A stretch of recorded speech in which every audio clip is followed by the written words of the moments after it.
Have you ever used muster rolls in your genealogical research? If you're like most people, you have at least one ancestor who served in the military or a war. If they served prior to World War I, muster rolls can be an excellent source of genealogical information. Join me today on the Ancestral Findings Podcast, and we'll see what you will find in them.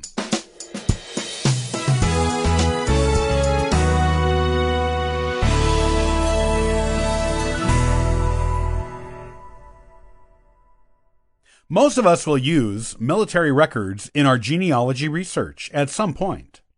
There is almost always an ancestor somewhere on the family tree who served in the military or fought in a war.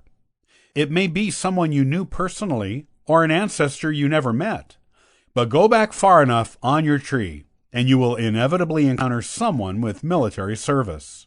And that service generated records. This is good news for you as a genealogist. While there are many different types of military records you can research, each with the potential to contain its own unique kind of information on the soldier and his or her family, muster rolls are something that is sometimes overlooked.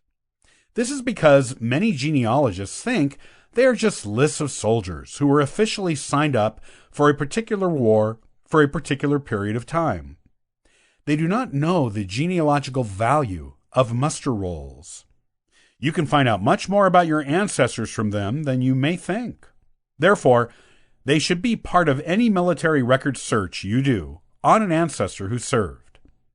Here's how to use muster rolls to your best advantage in genealogy research. It is important to know what to expect and to not expect from muster rolls going in, so you will not be disappointed by what you find there. Muster rolls do not contain anything like what we would consider traditional genealogical information, such as birth, death, and marriage dates, or the names of spouses, children, or other family members. This, however, does not mean these records are not useful to genealogical research. There is an exception to this rule about muster rolls, and that is the Civil War muster and descriptive roll, which gave the name, birthplace, age, occupation, physical description, and enlistment information of each soldier. But no other pre-World War I muster rolls in the United States are known to contain this type of information. So, you know what you will not find in muster rolls. However, what you will find there is a much more detailed understanding of your ancestors' military service. This is important to genealogical research, as it rounds out your ancestors' personal history and helps bring them to life for you as a real person once more. The more personal details you know about your ancestors, the better you get to know them as people, even centuries apart from them. Muster rolls tell us what unit an ancestor served in and during what time period. You will also learn what duties he or she may have performed, as well as special details about that ancestor's service. You may even find things like information on injuries received during service, the date and place of enlistment, and the last date that ancestor was paid for their military service. All of these things are useful and important genealogical details that tell you more about that ancestor's life in general. They round out the story.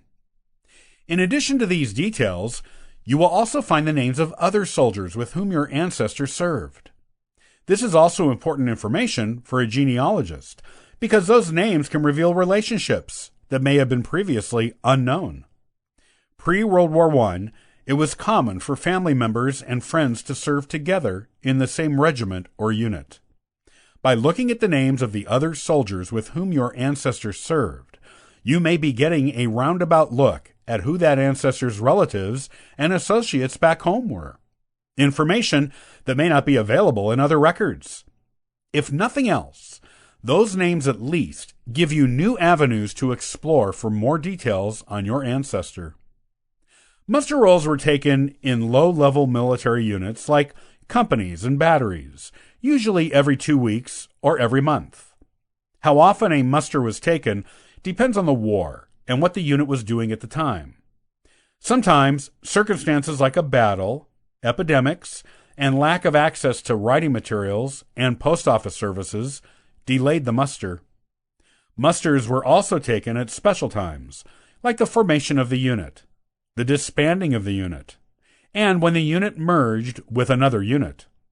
While muster rolls were taken in both the Army and the Navy, they may also be referred to as crew lists with the Navy, but are the same thing as muster rolls.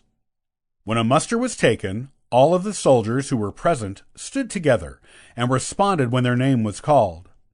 When they responded, their physical presence would be noted on a list. That list was the muster roll. Occasionally, a soldier who was not physically present would be listed on the muster, usually because they were temporarily working elsewhere, or because they had been recently killed or wounded in action, and the person taking the muster wanted to make note of it. It was not the norm, however. Usually, only soldiers physically present at the time of the muster were listed on the muster roll. Muster rolls are held at the National Archives in Washington, D.C., and you can search for them there. You can also find them on some online genealogy websites, such as Ancestry.com and Fold3.com, and sometimes on FamilySearch.org. They can be part of a soldier's compiled service record. Most compiled service records contain several muster roll cards, as the soldier was usually present for more than one muster. The person extracting the information from a muster roll included all of the recorded information about a soldier on the muster on a card, and included the card in the compiled service record. By researching muster roll records, you can find out interesting details about your ancestors' military service, as well as information about that period in their life. If the person taking the muster was creative or especially detail-oriented, you might find some hidden gems of information on your ancestor as well. This information makes muster rolls well worth using in your ancestor hunt.